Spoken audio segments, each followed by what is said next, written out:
Ora viva, boa tarde. Sejam todos bem-vindos à terceira edição da semana do programa Manchetes do Dia. Tratamos de informar o caro telespectador em jeito de análise as principais manchetes dos jornais nacionais que nos levam a viajar um pouco por todo o canto do país. Vamos dar o pontapé de saída, mesmo com uma matéria da reportagem que é a produção exclusiva da MBC Televisão. A Ordem dos Advogados de Moçambique assegura que não constitui nenhum constrangimento legal o fato dos membros ou inscritos dos advogados passarem a estar obrigados a comunicar ao Gabinete da Informação Financeira de Moçambique operações suspeitas que possam envolver os seus clientes. Aliás, o bastonário Carlos Martins tratou de clarificar também que não em todas as situações os advogados têm o dever de comunicar as operações suspeitas ao GFIM. Sem avançar os números, Eduardo Samuna, presidente da Associação dos Magistrados do Ministério Público, confirmou à MBC Televisão a existência de casos reportados pela Ordem dos Advogados no âmbito do combate ao branqueamento de capitais e financiamento ao terrorismo. Matéria para ver na tela e nós poderemos fazer análise logo a seguir a esta matéria de reportagem.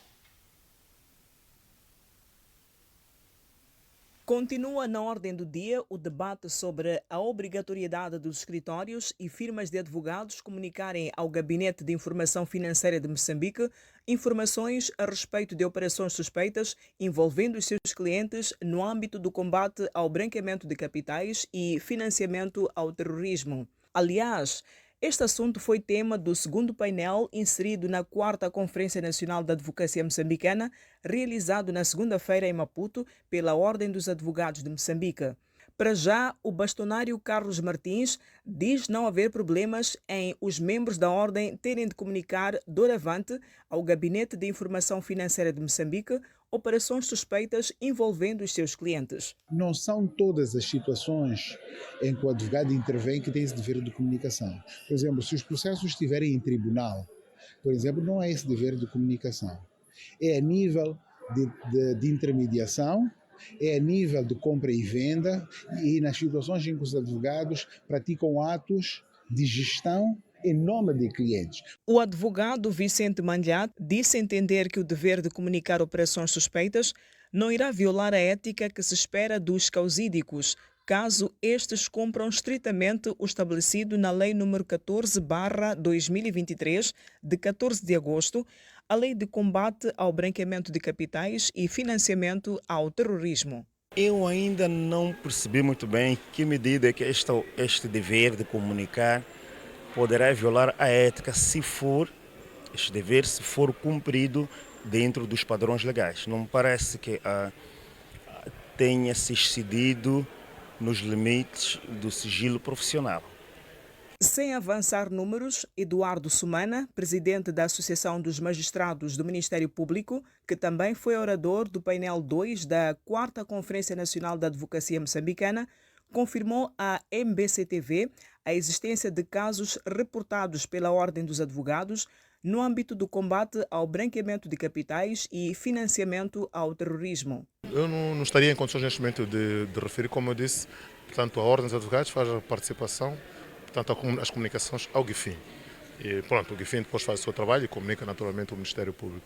Eu pessoalmente neste momento não tenho dados, mas sei que existem alguns casos, portanto, ainda não tantos, mas existem alguns e pensamos que já é um passo. A lei é recente, esta obrigação surge muito recentemente com a revisão que foi feita e pensamos que para o futuro, pronto, o importante, mais do que as comunicações em si, é que todos sejamos cientes de que temos de estar articulados, não é? Para, portanto, enfrentarmos este mal.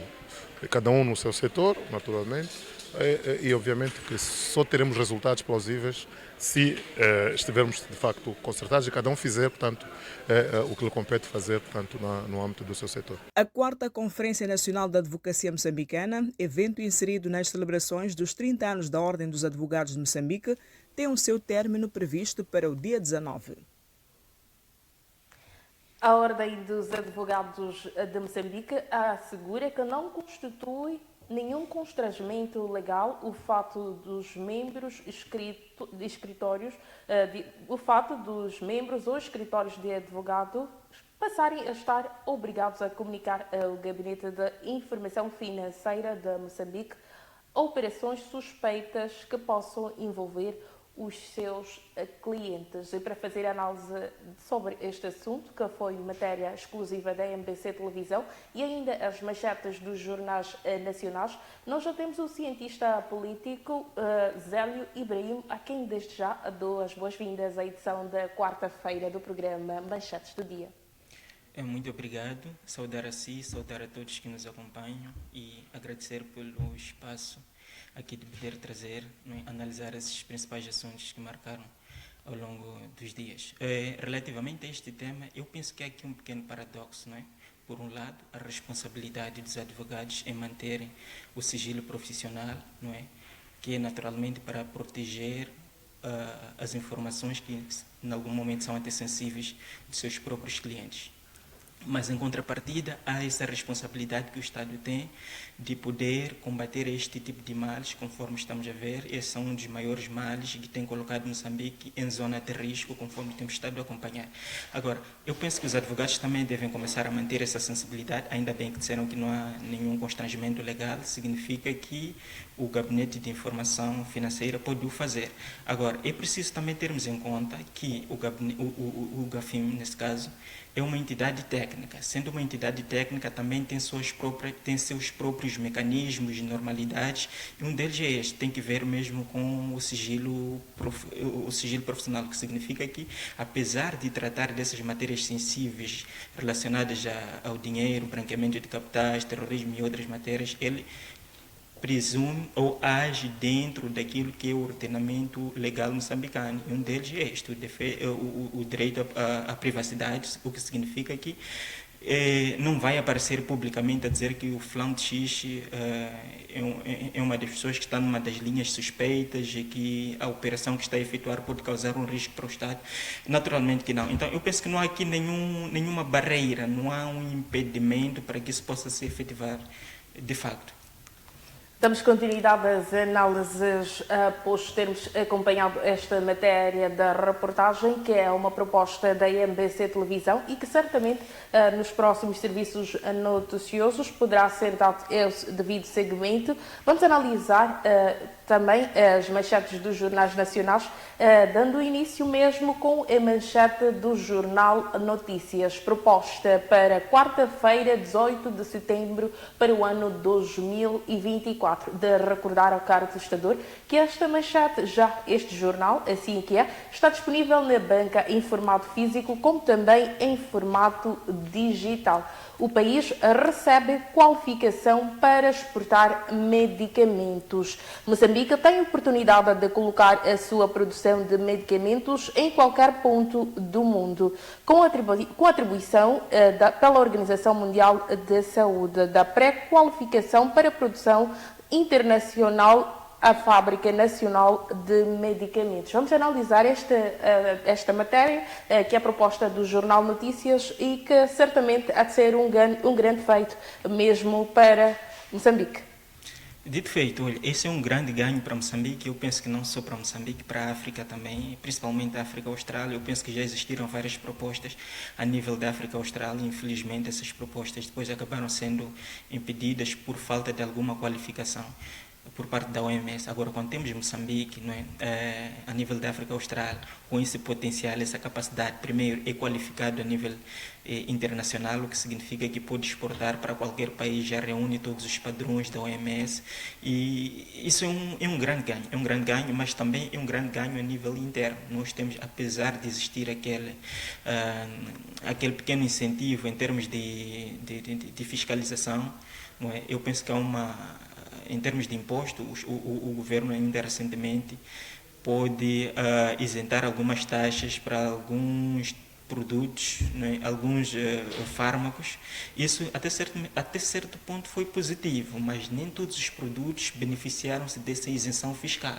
Agora, quando temos uma empresa, uma indústria cá em Moçambique que pode facilitar, não é? Que possa se abastecer a nível interno, eu penso que é positivo. É positivo primeiro em termos de preço, porque apesar de haver aquela, em termos de taxação, apesar do governo ter que cortar alguns impostos para permitir que os fármacos entrassem em Moçambique a um preço relativamente moderado, nós podemos ver que muitas vezes que esses produtos, para poderem chegar cá em Moçambique, passam por diversos pontos, e esses pontos muitas vezes não têm esse benefício de imposto, não pagarem isso. Então os produtos se calhar chegam cada vez um pouco mais elevado, num contexto em que estamos, podemos ver, praticamente 70% da população vive abaixo da linha da pobreza, o que significa que tem dificuldade para necessidades básicas como comer.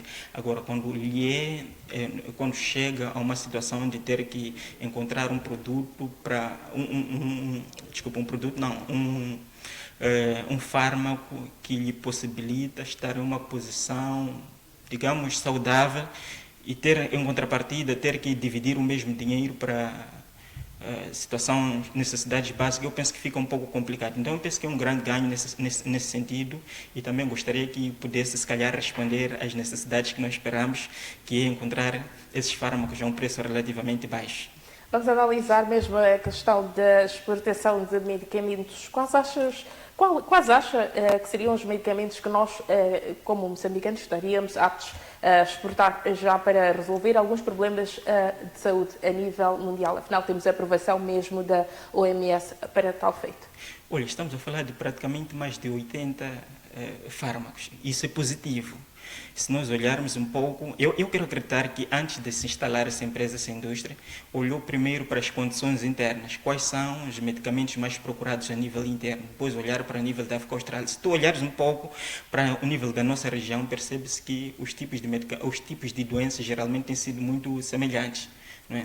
Temos aqui doenças principais, a cólera, a diarreia, isto, e vais encontrar o mesmo problema em Malawi, vais encontrar o mesmo problema em Zimbábue. Então quero acreditar que no plano estratégico desta empresa, ao se instalar, olhou para esta realidade, para ver que afinal de contas como é que podemos abastecer o mercado regional, o mercado internacional, tendo em conta as reais necessidades deles. Então esse é um ganho. E outro ganho tem que ver mesmo do lado econômico, a considerar que está-se a fazer a exportação, se a exportação significa que é um benefício, que estamos a equilibrar até certo ponto a nossa balança comercial. Então, no cômputo geral, é positivo. Estamos numa senda de boas notícias. Há boas condições para produzir biodiesel. Moçambique tem condições adequadas para viabilizar a produção de biocombustíveis para o consumo, reduzindo deste modo a importação de combustíveis fósseis, conforme sugere o estudo encomendado pelo Ministério da Economia e Finanças. Vamos analisar este assunto, que também certamente vai fazer parte das boas notícias a nível nacional. E de facto, olha, é muito positivo, e eu penso que esse assunto já tinha sido despoletado há um tempo atrás, mas nunca mereceu assim a atenção até dos ministérios. Significa que o governo começou a dar atenção a esse assunto, e é positivo. E se tu olhares um pouco para a situação em que nós nos encontramos, principalmente sobre o combustível, percebes que a estabilidade do preço a nível interno tem muito que ver com o preço dos combustíveis. E esses preços geralmente têm que depender dos preços internacionais, que significa que se sobe, cá também sobe, e se cá sobe, os preços começam a disparar e as condições de vida começam a ser deploráveis ou desfavoráveis. Agora, quando temos, e outro contexto tem que ver mesmo com a questão de energias limpas, não é? Os combustíveis que nós temos estado a usar, naturalmente, que ainda enfrenta algum desafio em termos de qualidade, nós estamos a combater, penso que até daqui a alguns anos gostaríamos de ter naturalmente uma energia cada vez mais limpa, e esse é um desafio que estamos a enfrentar. Agora, se temos essa oportunidade de produzir biodiesel, biocombustível, tem esse outro benefício. Primeiro, o benefício em termos de preço, não é? É mais barato, é mais fácil de o ter, e por outro lado, por estarmos diante de uma energia limpa, eu penso que também é extremamente positivo. Agora, o que eu gostaria é que esse objetivo pudesse responder àqueles nossos anseios, porque nós estamos diante de uma situação em que não temos pujança a nível internacional para controlar o preço do combustível, não só porque não produzimos, mas porque não temos aquela pujança em termos de Estado. Temos, claro, a Petromoc, que tem essa responsabilidade, mas a Petromoca eu penso que já tem uma imagem deteriorada no mercado que precisa naturalmente um apadrinhamento do Estado para poder fazer face a isto. Agora, se nós estamos diante dessa situação, é preciso encontrarmos medidas alternativas e o biocombustível é uma medida muito acertada.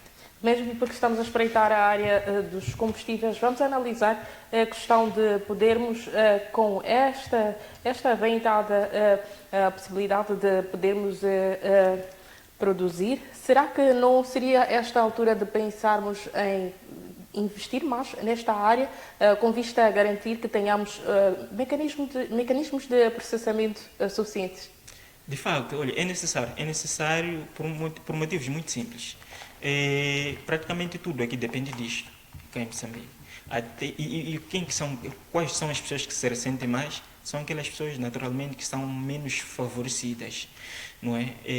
Dependem de produtos se calhar mais básicos. Se a pessoa tem dificuldade de viver com $1 por dia, quanto mais ter que incrementar o valor de praticamente todos os produtos na cadeia de produção, porque cá em Moçambique o que é que acontece? Nós consumimos, os produtos que nós consumimos, os produtos básicos são produtos importados e a importação destes produtos naturalmente tem um preço muito alto. Mesmo lá onde é produzido também tem que sofrer as consequências desse combustível. Imagina que sofre a consequência do combustível que, por exemplo, sai da África do Sul, entra em Moçambique, e em Moçambique também já tem esse produto relativamente alto, naturalmente, que acaba sendo um pouco sustentável para as famílias menos favorecidas. Então, a produção disso, eu penso que deve começar a merecer a atenção do governo, pelo menos nesses moldes, ou se calhar um pouco mais. Este assunto que foi passado bem definido aqui na edição de quarta-feira do programa Manchetes do Dia pode ser dada continuidade à leitura mesmo pelo telespectador no jornal que está disponível na banca já em formato físico como em formato digital. Vamos espreitar a questão da segurança alimentar. Cientistas procuram saídas para insegurança alimentar. Investigadores, assim que é, e cientistas estão à busca de soluções técnicas convincentes para a redução da insegurança alimentar. Vamos analisar este assunto porque atualmente esta situação afeta a cerca de 2,79 milhões de pessoas. Vamos analisar este assunto que também marca a atualidade nacional. De facto, olha, isso tem vindo a ser uma das preocupações, uma das maiores preocupações a nível mundial na atualidade. E há um problema aqui. Esse é um problema que ultrapassa várias esferas. Problema de segurança alimentar. Mesmo para os estados que se preocupam, aqueles estados que podemos dizer que financeiramente, economicamente encontram-se muito bem estabilizados, por que tem que ser importante para eles atacarem essa esfera? Por um motivo muito simples. Muitas vezes os seus objetivos acabam sendo bloqueados por aqueles estados que encontram-se em segurança alimentar. Por exemplo, cá em Moçambique, existe insegurança alimentar numa altura em que eles próprios, por exemplo, precisam combater, vamos lá, desmatamento ou outras situações, e as pessoas com insegurança alimentar naturalmente têm que se virar, encontrar aquilo que podem para poder se sustentar e por vezes acabam rompendo um pouco esses objetivos. Por exemplo, desmatamento, já não se pode falar de desmatamento. Proteção, por exemplo, de fauna bravia, já não se pode falar, porque está sendo bloqueado por um problema que pode não estar a afetar diretamente, mas de um lado ou outro acaba lhes afetando, não consegue atingir esse objetivo. Então é um problema preocupante. Mas eu também penso que isso aqui tinha que começar a ser um grande problema. Devíamos olhar com muita grande atenção, principalmente cá nos países africanos, porque são problemas que nos afetam muito. A questão da desnutrição, insegurança alimentar, toda isso é uma preocupação que nos afeta e nos afeta muito. E tínhamos que começar cada vez mais a desenhar essas estratégias. Primeiro nós a nível interno, porque se tu fores a ver, quem desenha mais essas estratégias são as organizações internacionais, a FMI, a União Europeia e outros países assim, na relação bilateral, que acaba influenciando um pouco mais. Mas eu penso que tínhamos que começar a desenhar estratégias estruturantes cá mesmo em Moçambique e a nível da África, normalmente a África subsaariana, que tem sofrido muito com este mal. Agora, quando os cientistas começam a ganhar esta atenção, eu penso que já começa a ser cada vez mais... É uma notícia positiva, né? Porque o que é que o cientista faz? Naturalmente, busca encontrar solução para um determinado problema. Esgotamos em análise a manchete do Jornal Notícias e a proposta para esta tarde é ainda a manchete do Jornal O País, que nos leva a espreitar, assim que é, o setor da educação. A Ministra da Educação considera que há pais que influenciam os filhos, que ensinam os filhos a corrupção. Vamos analisar este assunto que também marca a atualidade nacional e é um assunto que vem a mexer com a estrutura de todo o país. De facto, olha, este assunto já começou a mexer com todas as estruturas. Tu entras agora nas redes sociais, o assunto é praticamente este. E de facto é uma realidade que existe, e todos nós conhecemos esta realidade, mas quando vem deste pronunciamento da ministra, eu penso que começa a ganhar um pouco mais de relevância, como se diz, o highlight, não é? É uma espécie de estar já a sublinhar. E de facto, mas se tu olhares um pouco para algum tempo atrás, tu percebes que antigamente os pais o que é que faziam? Quando duvidavam da competência dos seus filhos, geralmente eles próprios é que se encarregavam de fazer os filhos repetirem, até garantir que de facto eles estão pedagogicamente muito bem preparados, já para irem para o nível seguinte. Agora, infelizmente, esses valores acabaram se deteriorando hoje, não é? Ao contrário disto, os pais, incluindo os próprios alunos encarregados, muitas vezes o que é que têm feito? Eles é que têm partido para a questão de suborno, para os professores, esta negociação, chamam de negociação, mas é suborno, então muitas vezes acabam deplorando esses valores e isso tem consequências, não é? Uma das consequências é essa, em termos de competência, eu penso que não desenvolve competências suficientes e o resultado é o que estamos a ver hoje. Dissemos que um indivíduo formado no ensino secundário tem dificuldades, por exemplo, de analisar as situações estruturantes do país em que ele vive. E indo um pouco mais adiante, disse que, por exemplo, a taxa de analfabetismo, que eu penso que também pode ser consequência desta qualidade de ensino, quando olhamos para a alfabetização, disse quase metade da população é analfabeta, 45, 40 por aí em diante. Mas existe um outro conceito de analfabetismo, estamos a falar do analfabetismo funcional, significa pessoas que sabem ler e escrever, mas têm dificuldade, por exemplo, de interpretar um texto que tem que ver com sua própria realidade social, política e econômica. E isso estamos a falar de uma margem de 80% praticamente a 90%. Mas temos pessoas a estudarem todos os dias, mas essas mesmas pessoas ainda continuam analfabetas funcionais. Então temos que começar a romper este lado. E nós aqui fazemos uma análise mesmo para a questão de serem os pais encarregados a corromper, a ensinarem a corrupção. E a resposta, o outro lado, como é que está? Será que está tudo tranquilo do outro lado? Só esta situação está por parte dos pais? Ou teríamos ali as duas figuras inseridas neste processo? Eu penso que é uma responsabilidade compartilhada dos pais, tanto quanto dos professores. Se os pais pensam na ideia de corromper, significa que o professor também é incorruptível. Então, aí é onde começa o problema. Os professores é que abrem este espaço para que possam... E vezes já percebes que há vezes em que o próprio professor até dificulta o processo de ensino, das avaliações ao longo do ano, justamente por isso. Para fazer o quê? Quando chega a esta altura, ter que se beneficiar ilicitamente desses valores de suborno dos pais encarregados, para, sei lá, talvez colmatar as suas necessidades. E por vezes eu também penso que há uma fragilidade no próprio sistema. E esta fragilidade deve-se naturalmente porque, em termos financeiros, capacidades financeiras do professor, em algum momento até que é questionável. Não que receber pouco seja motivo para entrar em corrupção, até porque tem pessoas que recebem muito abaixo disso, mas são pessoas íntegras. Mas eu penso que há aqui uma fragilidade. O professor, bom, se olharmos um pouco a nível do mercado, eu penso que o professor recebe relativamente baixo, abaixo daquilo que devia receber. Essa é a primeira fragilidade. A segunda fragilidade é que, recebendo pouco, ele ainda recebe atrasado. 2, 3 meses com atraso. Então, isso acaba abrindo essa vulnerabilidade a que o professor comece já a se inserir neste mundo de imoralidades acadêmicas, por exemplo, para esta situação. Então, eu penso que é uma responsabilidade compartilhada. Vamos analisar ainda um tema proposto pela manchete do jornal O País. A Procuradoria-Geral da República e o Conselho Nacional de Eleições advertem Venâncio Mondlane por insultos na canção da campanha. Este assunto mesmo está voltado à política que nos abre espaço, mesmo a manchete do jornal O País. Vamos analisar. De facto, olha, é interessante essa situação. É interessante porque, por um motivo muito simples. Primeiro, é importante que isso aconteça, que essa advertência aconteça, numa altura em que nós estamos a tentar consolidar as nossas instituições de eleições, as nossas instituições de Estado em geral, mas ao mesmo tempo eu penso que isso aqui é um pouco reflexo daquilo que as nossas instituições são. Quem são as pessoas que apoiam esta música? São os apoiantes de Venâncio Mondlane, mas também acaba tendo um respaldo a nível interno por uma situação que já se foi aberta, que é a crise de confiança das instituições. Quando insulta pior as instituições, o CNE, que é responsável por organizar as eleições, significa que lhe está a atribuir uma qualidade, que é essa qualidade de não confiança. Então, temos que começar a pensar também nesta perspectiva, não é? No sentido de estarmos cada vez mais a robustecer as nossas instituições para que elas não sejam merecedoras de um tratamento vil à semelhança desse. Mas também eu penso que o candidato tem essa responsabilidade, não é?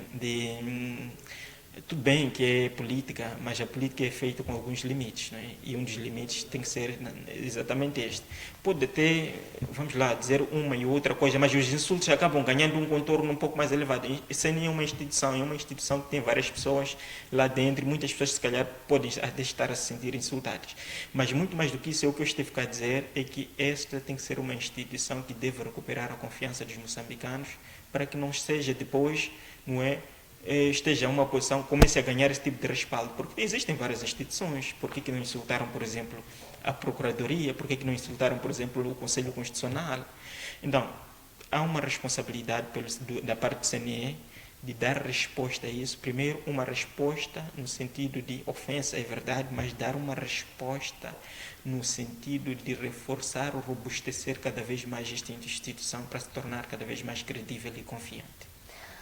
Escutamos-nos em análise manchete do jornal O País, de lembrar que o cargo prestador pode dar continuidade à leitura manchete deste jornal, que já está disponível na banca em formato digital. Passamos a analisar a manchete do jornal Canal da MOS, que propõe para nós vassourada nas finanças. Vamos analisar esta proposta, que é mesmo do jornal Canal da MOS. Adriano Maleana desmonta todos os diretores. Vamos analisar. Canal de Moçambique, assim aqui é. Agradeço a retificação à equipe da Regi. Olha, de facto, há muitas perguntas que levantam-se aqui. Faltam simplesmente os 3 meses para o fim do mandato do atual governo, e quando começa a fazer mexidas, dá a impressão de que se pretende resolver um problema e ainda há espaço para que se possa alcançar essa meta. E levanta-se aquela pergunta, afinal de contas, o que é que falta para se completar em 3 meses? Então, a primeira pergunta, a primeira conjectura, porque só podemos levantar conjecturas, a partir do princípio de que são funções político-administrativas, ou seja, a pessoa que o nomeia e que o exonera não tem a responsabilidade de vir a público e justificar, dizer que exonerei o fulano de X por motivo gênio, exonerei a fulana de X por tais motivos. Ele exonera, simplesmente. E nós, naturalmente, sempre temos que levantar essas conjecturas. E eu, particularmente, a primeira conjectura que vou levantar relativamente a isto, eu olhando primeiro para o panorama econômico atual, tu vais perceber que a nossa economia não está nada saudável e merece uma resposta. Infelizmente, é uma resposta que merece ser feita de forma muito rápida. Não há espaço para o governo tentar fazer algumas manobras de reestruturação econômica para dar resposta a esse tipo de situação. Agora, é preciso que sejam coisas muito rápidas, muito urgentes. Por exemplo, estamos a ver nessa época de eleições, muito próximo das eleições, o Estado tem um déficit de 13 mil milhões de meticais, os professores têm aqui, o Estado tem uma dívida de 3,3 mil milhões de meticais, ainda temos as estradas que acabam de se degradar agora, que são responsáveis, por exemplo, por escoar os produtos do interior da província de Inhambane para fora. Então são pontos críticos, alguns deles não há espaço para o governo levar mais tempo a reestruturar-se para poder dar resposta. Alguns deles é preciso dar resposta imediata, muitas vezes através de financiamento, que implica um endividamento do Estado. E endividar é preciso estar muito bem organizado, fazer uma gestão primeiro da dívida que se já tem para se fazer a outra dívida. Agora, quando o ministro começa a exonerar a diretora nacional gestão da dívida pública, já começa a consolidar um pouco esta ideia de que precisa-se de alguém capaz de dar resposta a esses desafios que têm que ser respondidos agora, imediatamente. E não só, até penso que houve aí no setor da tesouraria, em relações comerciais também, e claro que alguns foram levantando essa conjectura no sentido de não há uma boa relação com os empresários por causa daqueles 15%, como se diz.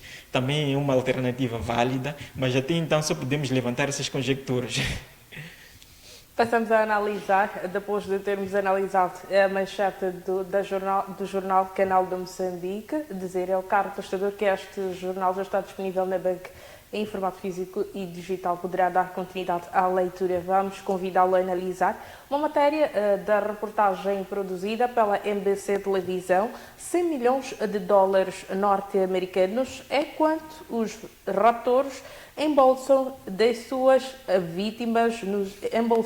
assim que é, das suas vítimas nos últimos 14 anos, segundo estimativas da Associação Muçulmana de Empresários e Empreendedores Moçambicanos. Para o advogado Vítor Fonseca, o governo continua a ser o maior responsável pela ausência de estratégias para travar os raptos no país. Matéria para ver na tela e nós voltamos dentro de instantes para passar um pente fino.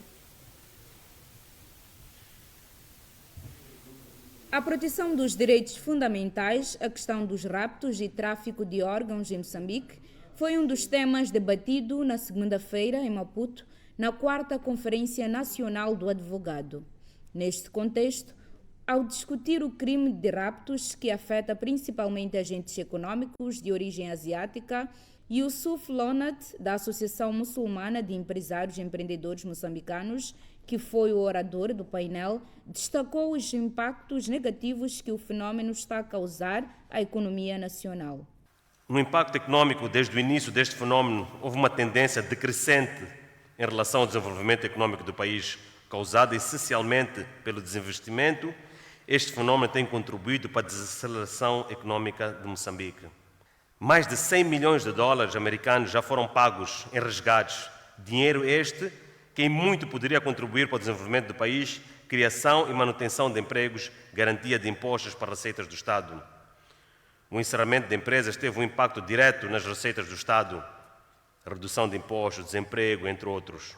Também oradora do painel, tendo participado remotamente, Edith Joaquim, do Centro de Aprendizagem e Capacitação da Sociedade Civil, explicou que o crime de rapto é generalizado e não tem apenas como alvos empresários de origem asiática.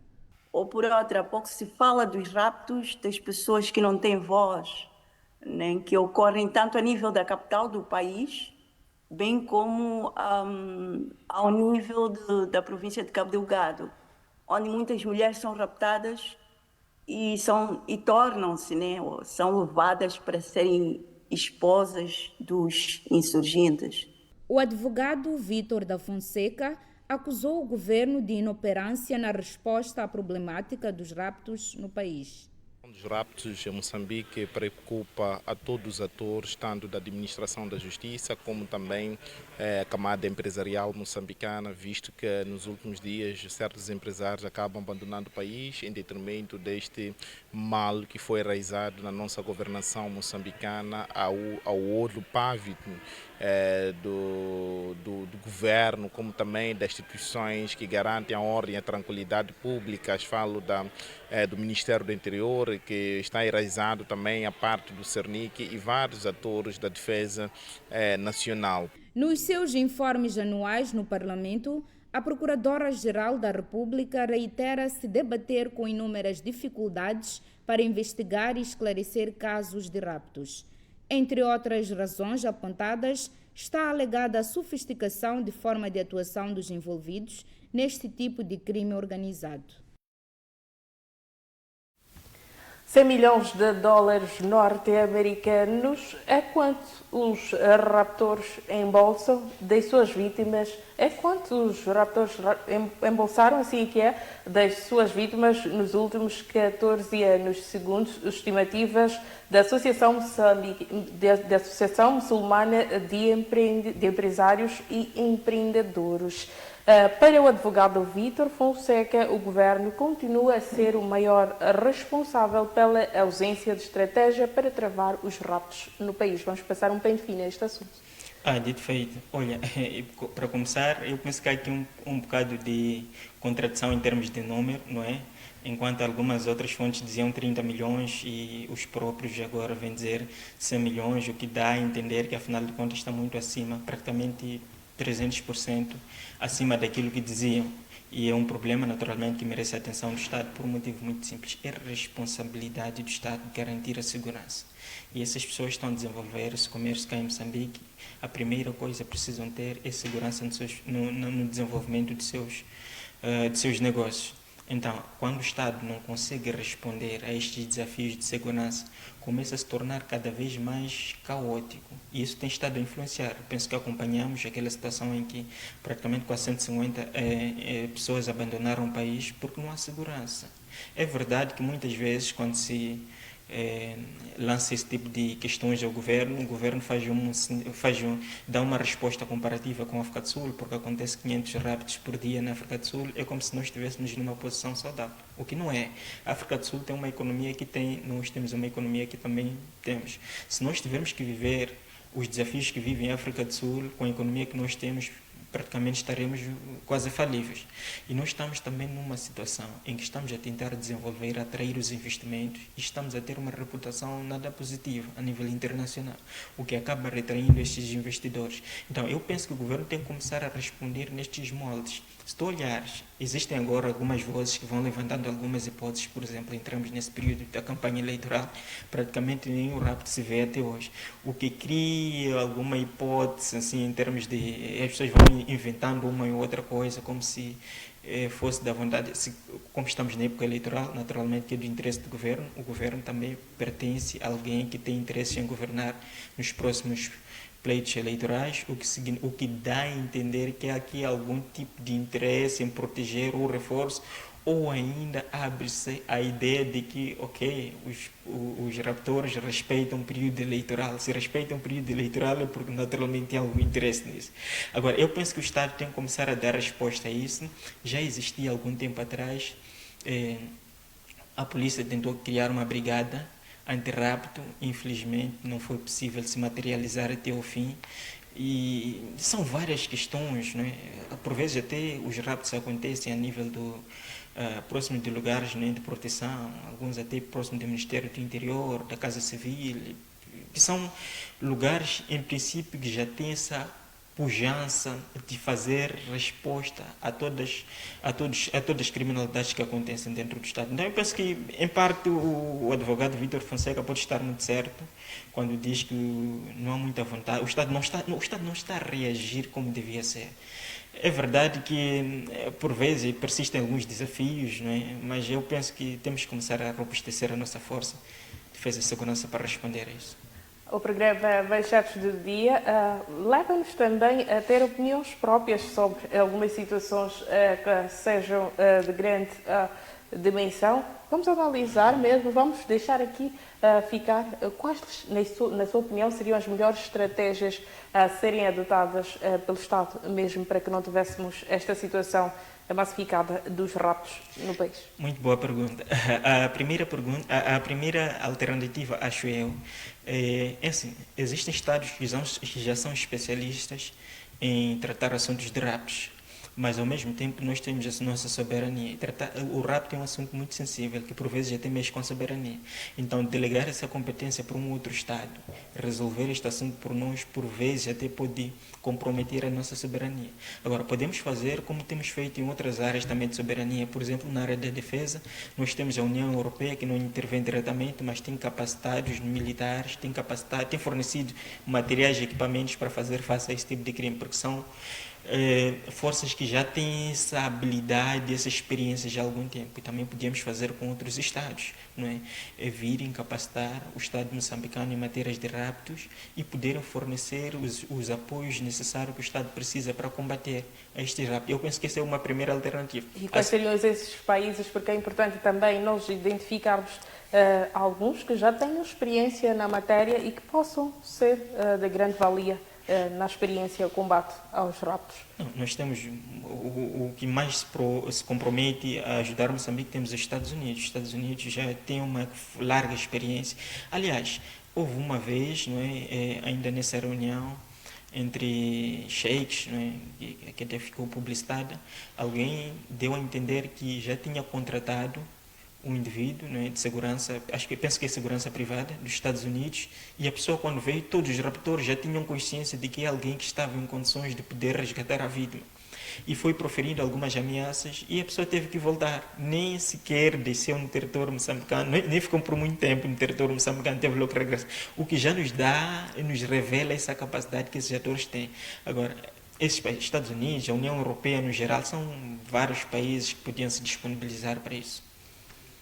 Analisamos uma matéria que foi mesmo proposta da MBC Televisão. Vamos passar a analisar a seguir a manchete do jornal e Canal da Mosca. Faz ali ponto para o assunto que nós anteriormente já havíamos debatido, a questão da Ministra da Educação, Carmelita Ana Machua, a acusar os pais de ensinarem os filhos a negociar com os professores. Já passamos um bem fino este assunto, mas nada obsta que possamos fazer uma análise sorrateira, mesmo para quem só agora está ligado à MBC Televisão.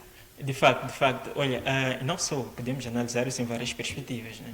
Nós já tínhamos avançado na situação de que os pais, em princípio, são cúmplices disso, mas não se exime também a responsabilidade dos professores que abrem espaço para que isso aconteça.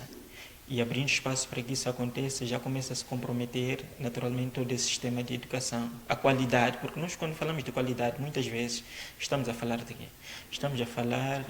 Quando falamos da qualidade da educação, a primeira coisa que levantamos são carteiras, escola, isto, mas não olhamos para o desenvolvimento intelectual do próprio aluno. E o desenvolvimento intelectual do próprio aluno, por mais que hajam carteiras novas, por mais que hajam salas, por mais que haja laboratório, mas se está condicionado, se está gerido nesse tipo de situação, não há esse desenvolvimento.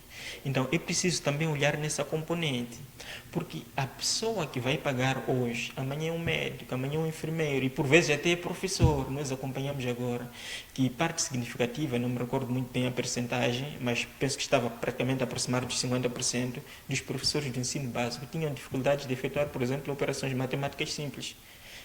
Operações matemáticas simples são aquelas que os alunos devem começar com ela. 5 mais 4, 3 dividido por 2. Se o próprio professor tem dificuldades, quanto mais a qualidade do próprio ensino da pessoa que ele está a ensinar, para no final das contas depois vir com essa situação de corrupção. Eu penso que temos que começar a pensar seriamente nessa situação, porque qualidade de educação, nós quando falamos de qualidade de educação, olhamos muito para o contexto financeiro. Quanto é que o Estado gasta? Quanto é que gastou com carteiras? Quanto é que gastou, por exemplo, com os livros? Quanto é que gastou? Não, mas temos que olhar para o desenvolvimento interno da pessoa, porque é isso que no final das contas vai desenvolver o país. Quando nós falamos de desenvolvimento humano, qualidade de educação, esperamos que o quê? Esperamos que aquela pessoa que foi formada tenha condições de multiplicar aquele conhecimento para o desenvolvimento do Estado. E não que ela aprenda a ler, escrever, vai ler uma coisa, por vezes até pode deixar porque sabe que no final das contas terá que pagar ao professor para passar de classe. Desafios propostos mesmo no setor da educação é uma proposta também da manchete do jornal Canal da Mosca. E ainda para analisar na manchete do mesmo jornal, condecorações da Ordem dos Advogados Moçambicanos impugnadas no Tribunal Administrativo. Vamos analisar este assunto mesmo para fechar a análise do jornal Canal da Mosca. Olha, eu penso que esse é um problema que está um pouco intrinsecamente ligado com a própria liderança da Ordem dos Advogados. Isso não começa de hoje, só para ver que até para a eleição da própria Ordem dos Advogados tiveram crispações internas e não foi a primeira vez que isso aconteceu. Então eu penso que aqui um braço de ferro dentro Podia ter ser um contrabalanço, mas isso acaba ultrapassando, por exemplo, quando já tem que haver a necessidade do Tribunal Administrativo ter que olhar nessa situação. Eu penso que já começa a ganhar outros contornos. Então, eu penso que é muito desafiador neste contexto. Pois. Esgotamos-nos em análise a manchete do jornal Canal da MOS e a proposta ainda para esta tarde é o Diário do País, que dá conta que a ANC garante apoio a Frelimo. Vamos analisar este apoio mesmo da ANC a Frelimo. Olha, de facto é muito interessante. É interessante porque, primeiro, são partidos históricos, não é? E o candidato da Frelimo esteve lá na África do Sul, reuniu-se. Naturalmente que não foi preciso muito esforço porque já tem uma relação histórica que vem desde muito tempo. Eu penso que são parceiros desde que eram movimentos, não é? Ambos eram movimentos e mais tarde depois tornaram-se em partidos políticos e foram aproveitando aquele título de movimento por serem eles que desencadearam a luta de libertação. E converteram-se em partido e naturalmente foi dando algum benefício. Agora, é interessante porque é necessário trocar experiência, não só com a ANC. Eu penso que ainda na reunião com a ANC, o candidato da Frelimo foi falando das relações que teve com outros partidos também da vanguarda. Estamos a falar de Chama Pinduska na Tanzânia, com ZANU-FP em Zimbábue, SWAPO aqui. Então, com todos esses partidos, mas existe um elemento comum nestes partidos. É que, apesar de terem estado muito tempo no governo, cada tempo que passa, eles têm estado a perder em termos de apoio, têm estado a perder um grande apoio, o que é necessário reforçar. Por exemplo, o ANC já se viu agora, perdeu grande parte do apoio e teve que criar um governo de coligação. E não é fácil governar assim, digamos, em governos de coligação. É preciso um desafio, uma capacidade de negociar extremamente robusta. E fomos um pouco para a Tanzânia também, apesar de, em termos de resultados, poder apresentar um resultado saudável, mas também existem essas contestações. Zimbábue não se fala, a contestação tem estado cada vez maior. Então, eu penso que é fundamental para que os dois partidos consigam discutir isso e consigam se reinventar, porque são partidos que atuam da mesma forma desde que instalaram-se no poder. E o que acontece? Por vezes até deixam algumas fissuras, outras vezes até não conseguem responder aos anseios da atualidade. Por exemplo, hoje, cá em Moçambique, se tu olhas a forma como o partido está a atuar agora, o partido naturalmente que é o governo do dia, né? Então, a forma como o governo do dia, que é do partido Frelimo, está a atuar, é a forma como atuava muito tempo atrás. Então, não conseguindo responder àqueles problemas há muito tempo atrás, naturalmente que não consegue responder aos desafios atuais. E começa a perder a simpatia dos novos jovens que vão surgindo, não só em Moçambique, na África do Sul também é assim. Então, eu penso que era a hora dos dois partidos começarem a pensar na reinvenção para conseguir responder aos problemas e anseios da atualidade, para que consigam também capturar, em termos de ser um partido cada vez mais atrativo, conseguir capturar a nova juventude. Se tu veres a nova juventude, são esses que estão a apoiar os outros partidos da oposição, por aí Venâncio Mondlane, MDM e outros. Por quê? Porque não que eles necessariamente identificam-se com Venâncio Mondlane ou outros partidos por aí, mas porque eles não se identificam com a forma como o Estado está sendo dirigido atualmente. Não consegue responder aos desafios da atualidade. Não, eu penso que tem que começar a se reinventar, os dois partidos. A ANC garante apoio ao partido Frelimo. Ainda para analisar um tema proposto pela manchete do jornal Diário do País, chineses investem cerca de 100 milhões de dólares na fábrica de tijoleiras e azulejos e outros materiais de cerâmica. Deixa-me acrescentar que para esta fábrica temos vagas para 1.200 trabalhadores moçambicanos. Vamos analisar este assunto que também marca a atualidade nacional, que é mesmo da conta a inauguração da fábrica de cerâmica localizada em Moamba. Vamos analisar. De facto, olha, isso é muito interessante. É interessante por um motivo muito simples. Primeiro, se está a empregar 1.200 trabalhadores, fazendo uma inferência estatística, estamos a dizer que perto de 5.000 pessoas serão beneficiadas com isso. não é? E é um fator extremamente importante na nossa economia, a olhar que nós estamos numa configuração econômica em que há um desequilíbrio da balança comercial, ou seja, as exportações têm sido geralmente menores que as importações. Isso porque, primeiro, do lado das importações, os produtos que nós importamos são os produtos de necessidades básicas, o que significa que praticamente impossível não importarmos nada. Esse é o primeiro ponto. O segundo ponto, também há esse desfavorecimento, porque estamos a falar de uma indústria cerâmica, e se olhares para os materiais de construção cá em Moçambique, praticamente quase todos eles são importados. E agora, quando se implementa esta iniciativa, temos uma empresa que penso que é a maior de África até então na produção de tijoleiras e azulejos. Exatamente. Então está a dar aqui está a responder a um grande desafio. O primeiro desafio, porque estaremos a pressionar menos as importações. Estamos a falar de uma ordem de 12 milhões de dólares anualmente, e é um valor significativo. Pode ser irrisório em termos isolados, mas é um valor significativo. Então, se estamos a dar menos pressão das divisas, estamos a fazer menos pressão para as importações, significa que de todos estamos a contribuir positivamente para um equilíbrio da balança comercial. É positivo. Vamos analisar também a questão de termos ali moçambicanos a fazerem parte da equipe de trabalho desta empresa. Será que as posições a serem ocupadas pelos moçambicanos serão as das melhores ou nem por isso? Bom, eu penso que num princípio seria um pouco precipitado avançarmos nessa situação, mas nós já temos um primeiro problema resolvido, que é a empregabilidade. Essa é uma empresa transformadora, e como sabemos, as empresas transformadoras são as que mais contribuem para o desenvolvimento em Moçambique. Desenvolvimento no sentido de criar condições para que as pessoas tenham emprego e essas mesmas pessoas possam colmatar as suas necessidades e ainda mais sobrar algum espaço para poderem fazer uma poupança. E se olharmos um pouco para o mapa das indústrias, o mapa dessas empresas e indústrias transformadoras, tu podes perceber que muitas delas caíram. E as indústrias transformadoras que nós temos agora, quais são? Boa parte delas que estão a contribuir para o crescimento em Moçambique e desenvolvimento são indústrias de alimentação, bebida, por aí em diante. Agora, quando temos uma diversificação desta economia, destas indústrias, temos mais uma, eu penso que é positivo. É positivo, primeiro, para os moçambicanos que lá estão a trabalhar, significa que, bom, como se diz, em média, uma pessoa em Moçambique consegue alimentar 5 pessoas.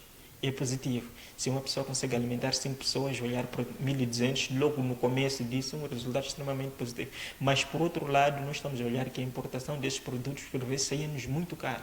Por isso que dizíamos que construir é difícil em Moçambique, porque os materiais de construção, muitas vezes, são importados, e não é barato importar-se. Tem taxas de importações. Agora, quando temos esses produtos produzidos a nível interno, primeiro abastece o mercado interno, é positivo, e depois vamos exportar, está a aumentar divisas.